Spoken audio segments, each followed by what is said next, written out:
床に座った状態で膝を横に倒します。床に膝がつくようにしましょう。床に両膝をつける。お尻は浮いて大丈夫です。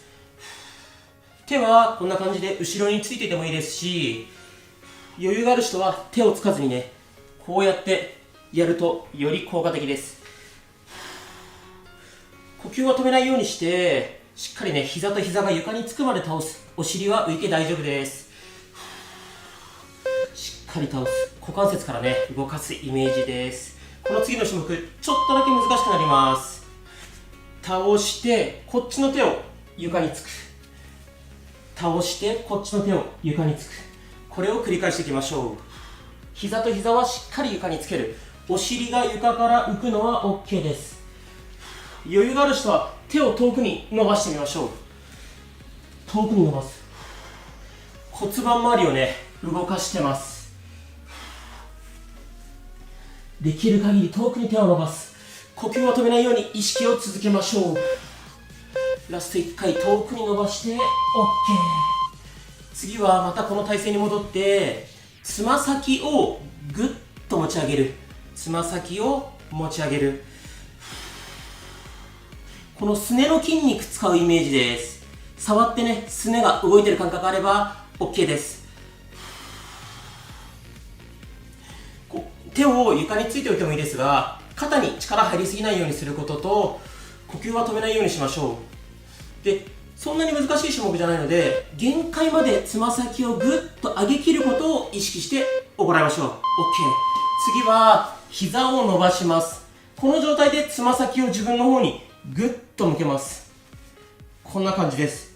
戻してぐっと持ってくる。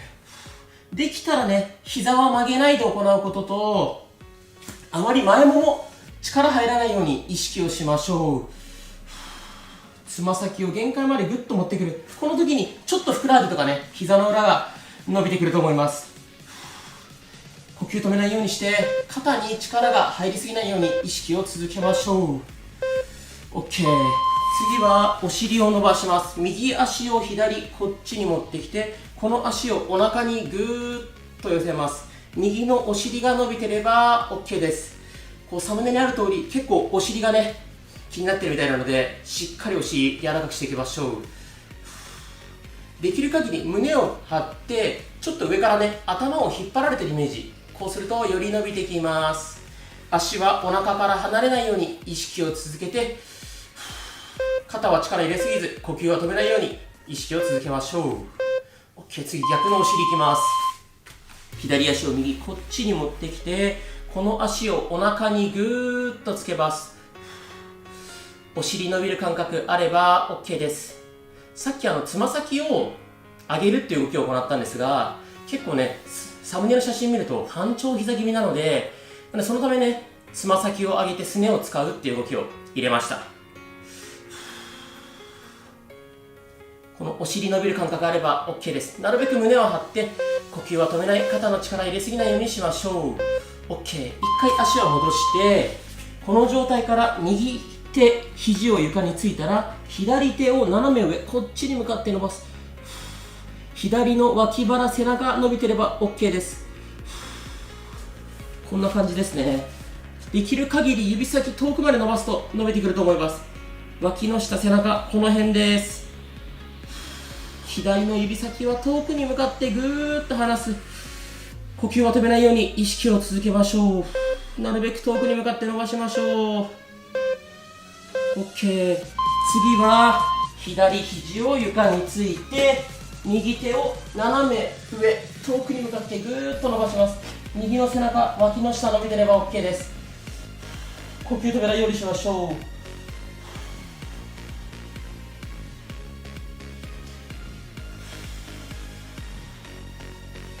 余裕があれば指先を遠くに向かってぐーっと伸ばしていきましょう。この次の種目から上向きに寝ます。 OK です。上向きに寝ましょう。ズボラ腹筋やっていきます。両手で膝を抱えて反動をつけて起き上がります。腹筋を使って起き上がるイメージです。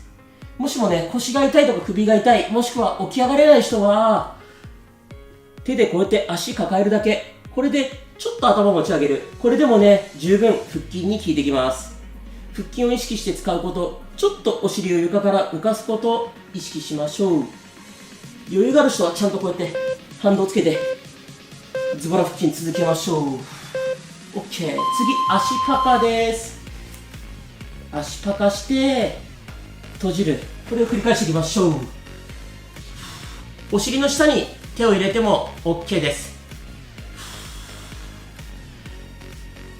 できたらね、ちょっと下っ腹の筋肉も使うイメージで行うと良いと思います。